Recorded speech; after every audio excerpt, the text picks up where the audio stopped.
வணக்கம். தமிழகமின் பிரதான செய்தி அறிக்கையோடு இணைந்து கொள்ள நான் மகளினி கமலநாதன். முதலில் தலைப்பு செய்திகள். ஜனாதிபதி தேர்தல் விசேட தினமாக எதிர்வரும் 14ஆம் தேதி அறிவிப்பு. அனைத்து இன மக்களையும் சமமாக பார்க்கக்கூடிய தலைவர் சஜித் மாத்திரமே. ஓய்வு பெற்ற தோட்ட தொழிலாளர்களுக்கு அசஸ்மெண்ட் நிவாரணம். வளிமண்டலவியல் திணைக்களத்தின் அறிவிப்பு. தேர்தலில் போட்டியிடும் வேட்பாளர்கள் தொடர்பில் தேர்தல் ஆணைக்குழு அறிவிப்பு. மணிப்பூரில் மீண்டும் கலவரம் மூண்டதற்கு முதல்வர் பிரேன் சிங் ஆடிய காரணமா? வெளிநாட்டிலிருந்து இந்தியா திரும்பியவருக்கு குரங்கு அம்மை அறிகுறி. ஹரியானா முன்னாள் துணை பிரதமர் தேவிலாலின் பேரன் பாஜகவில் இருந்து விலகல். எரிபொருள் ஏற்றிச் சென்ற லாரி மீது மற்றொரு லாரி மோதிக்கோர விபத்து, 48 பேர் பலி. இனி வருவன விரிவான செய்திகள். ஜனாதிபதி தேர்தலுடன் தொடர்புடைய விசேட தினமாக எதிர்வரும் 14ஆம் தேதி சனிக்கிழமை ஒத்தியோபூர்வ வாக்குச்சீட்டுகள் விநியோகிக்கப்படும் என தேர்தல் ஆணைக்குழு தெரிவித்துள்ளது. கொழும்பில் இன்று இடம்பெற்ற செய்தியாளர் சந்திப்பில் கலந்து கொண்டு தேர்தல் ஆணையாளர் நாயகம் சமன் ஸ்ரீ ரத்நாயக்க இதனை தெரிவித்துள்ளார்.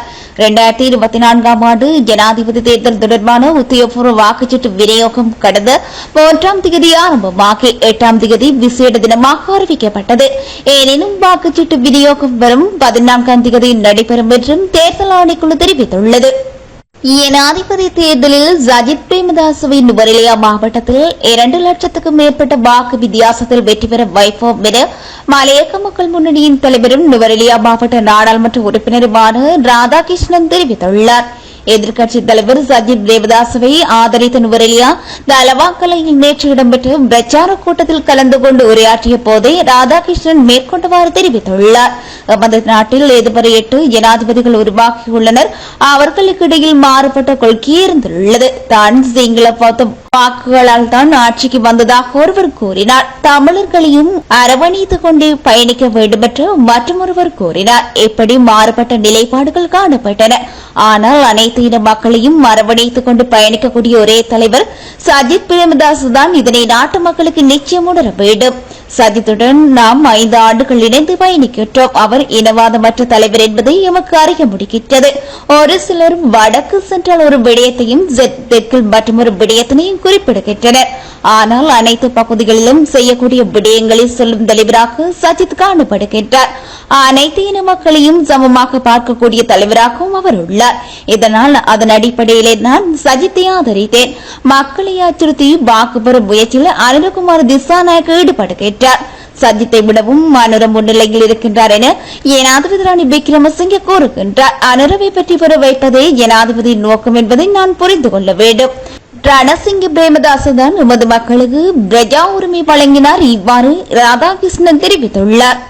ஓய்வு பெற்று தோட்ட தொழிலாளர்களுக்கும் அசஸ்மெண்ட் நிவாரணம் வழங்கி அவர்களின் வாழ்க்கை தரத்தை மேம்படுத்த உள்ளதாக ஜனாதிபதி ரணில் விக்ரமசிங்கே தெரிவித்துள்ளார். ஹாப்பத்தளையில் நேற்று பிற்பகல் நடைபெற்ற ரணிலால் முடியும் வெற்றி பேரணியில் கலந்து கொண்டு உரையாற்றும் போதே ஜனாதிபதி இதனை தெரிவித்துள்ளார். எமது ஆட்சியில் குறைந்த வருமானம் ஈட்டும் மக்களுக்கு அசஸ்மெண்ட் வழங்கும் திட்டத்தினை செயற்படுத்தினோம். லயன அறைகளில் வசிக்கும் ஓய்வு பெற்றவர்களுக்கும் அசஸ்மெண்ட் நிவாரணம் வழங்க தீர்மானித்துள்ளோம். எனவே இவ்வருடத்தில் மேலும் வருமானம் அதிகரிக்கும். தோட்ட தொழிலாளர்கள் சம்பளம் அதிகரிக்கும். லயன் அறைகளுக்கு பதிலாக கிராமங்களை உருவாக்கியதற்கான காணி உரிமையையும் வீட்டுரிமையையும் வழங்கி பெருந்தோட்ட தொழிலாளர்களின் வாழும் உரிமையை உறுதிப்படுத்துவதே எனது திட்டமாகும். அரசு ஊழியர்களுக்கு 10,000 ரூபாய் வரையில் சம்பளம் அதிகரிக்கும். அடுத்த வருடம் மேலும் அதிகரிக்கும். ரூபாவினால் பெறுமதியை பலப்படுத்தி விலைகளை குறித்து நிவாரணம் வழங்குவோம். எதிர்காலத்தில் நாட்டை முன்னேற்றுவோம். டிஜிட்டல் யுகத்தை உருவாக்குவோம். பெண்கள் சிறுவர் பாதுகாப்புகளை உறுதிப்படுத்துவோம். பெண்கள் தொழில் சந்தைக்குள் உள்வாங்குவோம். சிறுவர் பராமரிப்பு நிறுவனங்களை அமைத்து தருவோம். ஹபத்தள பட்டம் தியதலாவ போன்ற நகரங்களில் அபிவிருத்திக்கு வழி செய்வேன்.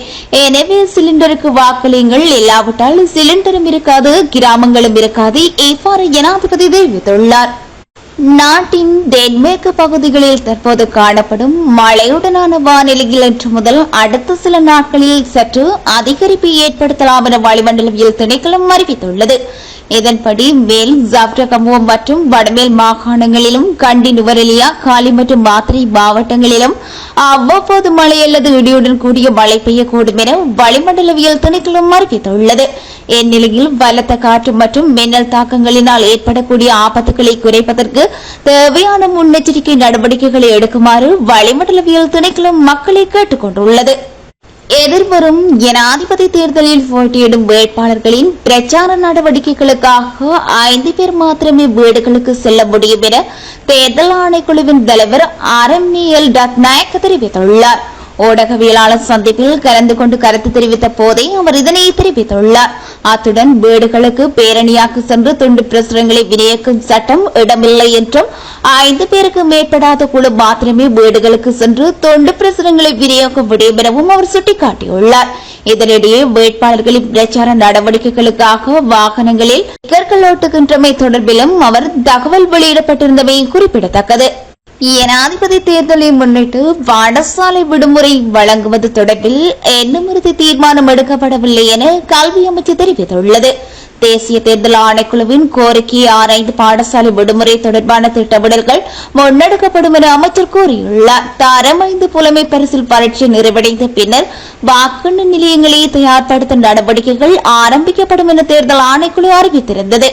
இதற்கமைய வாக்களிப்பு நிலையங்களாக பயன்படுத்தப்பட உள்ள பாடசாலைகளை எதிர்வரும் 19 மற்றும் 20ஆம் தேதிகளில் தயார்படுத்த தற்போது திட்டமிடப்பட்டுள்ளதாகவும் குறிப்பிடப்பட்டுள்ளது. இது தொடர்பில் கல்வி அமைச்சுடன் கலந்துரையாடி இறுதி தீர்மானம் எடுக்கப்படும் என தேர்தல் ஆணைக்குழு அறிவித்துள்ளது.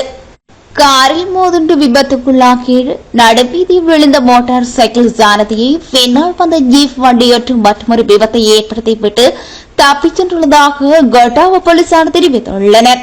இந்த விபத்தில் காயமடைந்த 28 வயதுடைய இளைஞனின் 2 கால்களும் ஒரு கையும் முறிந்துள்ளதுடன் தலையில் பலத்த காயம் ஏற்பட்டுள்ளதாக போலீசார் தெரிவிக்கின்றனர். கோமாகம ஆதார் வைத்தியசாலையில் சிகிச்சைக்காக அனுமதிக்கப்பட்ட பின்னர் மேலதிக சிகிச்சைக்காக கொழும்பு தேசிய வைத்தியசாலைக்கு மாற்றப்பட்ட நிலையில் 2 சத்திர சிகிச்சைகள் மேற்கொள்ளப்பட்டு அங்கு தீவிர சிகிச்சை பிரிவில் சிகிச்சை பெற்று வருவதாக தெரிவிக்கப்படுகிறது. இவ்வாறு படுகாயமடைந்த இளைஞன் நிரவு பணியை முடித்துக் கொண்டு கொழும்பிலிருந்து வீதி வழியாக கொட்டாவை நோக்கி வந்து கொண்டிருந்த போது காரில் மோதுண்டு மோட்டார் சைக்கிளில் வீதியில் இழுத்து செல்லப்பட்டுள்ளது. இதன்போது பின்னால் வந்த ஜீப் வண்டி மீண்டும் விபத்தை ஏற்படுத்திவிட்டு நிற்காமல் அங்கிருந்து தப்பிச் சென்றுள்ளதாகவும் தற்போது ஜேபி போலீசார் தேடி வருவதாகவும் குறிப்பிடப்பட்டுள்ளது. அனுரகுமார திசாநாயக்க பதிலளிக்கும் வரை அனைத்து பேரணிகளிலும் அவரிடம் கேள்வி எழுப்பப்படும் என ஜனாதிபதி ரணில் விக்ரமசிங்க தெரிவித்துள்ளார். வடக்கில் உள்ள மக்களை அச்சுறுத்தியதாக மன்னிப்பு கேட்பீர்களா என்று நான் அனைவரும் கேள்வி எழுப்பினேன். யாழ்ப்பாணத்தில் நான் கூறிய எனது இந்த கருத்துக்கு அவர் பதிலளித்ததாக கேள்விப்பட்டேன் என்று வெளிமடையில் நடைபெற்ற தேர்தல் கூட்டத்தில் விக்ரமசிங்க தெரிவித்துள்ளார். தேசிய மக்கள் சக்தி அரசாங்கம் ஏற்றுமதி செயலாக்க வலயங்களை அமைத்து ஏற்றுமதியை ஊக்குவிக்கும் என்று ஜோனேல்கந்தின் மெத்தி குறிப்பிட்டுள்ளார். எனினும் அனிரவின் விஞ்ஞாபனம் இலங்கை ஏற்கனவே செய்துள்ள சுதந்திர வர்த்தக உடன்படிக்கைகளை தேசிய மக்கள் சக்தி அரசாங்கம் ரத்து செய்யும் என்று கூறுகிறது. இந்நிலையில் தடையற்ற வர்த்தக உடன்படிக்கைகள் இல்லாமல் நீங்கள் இவ்வாறு ஏற்றுமதியை அபிவிருத்தி செய்ய முடியும்? எந்த கேள்விக்கு அனுர பதிலளிக்க வேண்டும்? அவர் எனக்கு பதிலளிக்கும் வரை இந்த கேள்வியை அனைத்து பேரணிகளும் எழுப்புவேன் என்று ரணில் குறிப்பிட்டுள்ளார். இந்த ஆண்டு ஜனாதிபதி தேர்தலுக்கான வாக்காளர் அட்டை விநியோக நடவடிக்கைகள் தபால் திணைக்களத்தினூடாக மேற்கொள்ளப்படுகின்றது. நேற்றைய தினம் விசேட தினமாக அறிவிக்கப்பட்டு வாக்காளர் அட்டை விநியோகம் மேற்கொள்ளப்பட்டது. எவ்வாறெனினும் ஆள் அடையாளத்தை உறுதிப்படுத்த முடியுமாயின் வாக்காளர் அட்டை இல்லாவிட்டாலும் தேர்தலில் வாக்களிக்க முடியும் என பெப்ரல் அமைப்பின் நிறைவேற்றும் பணிப்பாளர் ரோகணகட்டி ஆராய்ச்சி தெரிவித்துள்ளார். தேர்தல் ஆணைக்குழுவும் தபால் திணைக்களமும் இணைந்து அதிகாரப்பூர்வ வாக்காளர் அட்டை விநியோக நடவடிக்கைகளை முன்னெடுத்து வருவதாக தெரிவிக்கப்படுகின்றது. வாக்களிப்பு நிலையம் எது என தெரிந்தால் வாக்காளர் பட்டியலில் பெயர் பதிவு செய்யப்பட்டிருந்தால் அடையாளத்தை உறுதி செய்யும் ஆவணங்களை சமர்ப்பித்து வாக்களிக்க முடியும் என அவர் குறிப்பிட்டுள்ளார். வாக்காளர் அட்டையின் மூலம் வாக்களிப்பு நிலையம் மற்றும் வாக்காளர் எண்ணிக்கை அறிந்து கொள்ள வழியமைக்கும் என்ற போதிலும் அட்டை கிடைக்கப் பெறாமை தேர்தலில் வாக்களிப்பதற்கு பாரதூரமான தடையாக அமையாது என ரோகணகட்டி ஆராய்ச்சி தெரிவித்துள்ளார். நாட்டில் பாக்கு விலை சடுதியாக அதிகரித்துள்ளதாக தெரிவிக்கப்படுகின்றது. கடந்த 2 வாரங்களுக்கு முன்னர் 35 ரூபாய் விற்கப்பட்ட பாக்கு தற்போது 40 ரூபாவாக உயர்ந்துள்ளதாக வியாபாரிகள் கூறுகின்றனர். இந்நாட்களில் போதிய அளவு அறுவடை இல்லாதாலும் நாட்டில் கிடைக்கும் பாக்களை இந்தியா மற்றும் பாகிஸ்தானுக்கு ஏற்றுமதி செய்வதாலும் விலை அதிகரித்துள்ளதாக குறிப்பிடப்படுகின்றது. இதன் காரணமாக ஒரு வெற்றிலைக்கு பயன்படுத்தும் பாக்கின் அளவை பாதியாக குறைக்க வேண்டிய நிலை ஏற்பட்டுள்ளதாக வியாபாரிகள் கூறுகின்றனர். இனி வருவது இந்திய செய்திகள். கார் மாநிலத்தில் போலி டாக்டர் ஒருவர் யூடியூப்பை பார்த்து அறுவை சிகிச்சை செய்ததால் 15 வயது சிறுவன் உயிரிழந்த சம்பவம் அதிர்ச்சியை ஏற்படுத்தியுள்ளது.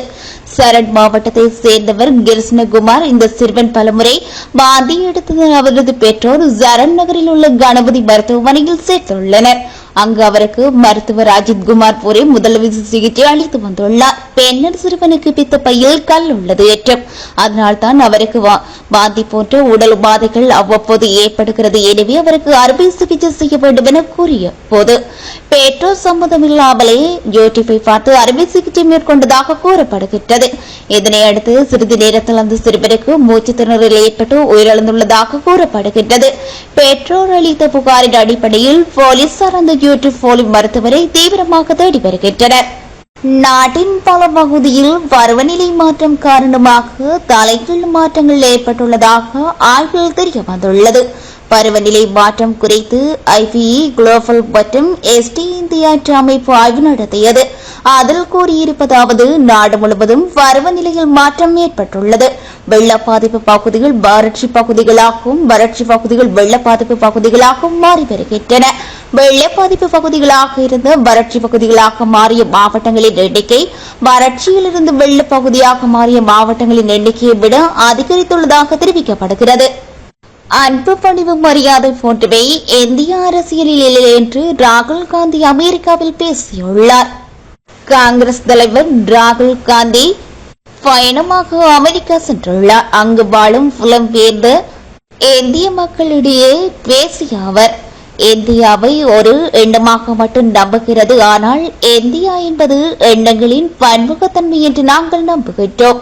அமெரிக்காவை போலவே அனைவரும் எல்லாவற்றிலும் பங்கேற்க வேண்டும் என்று நாங்கள் நினைக்கின்றோம்.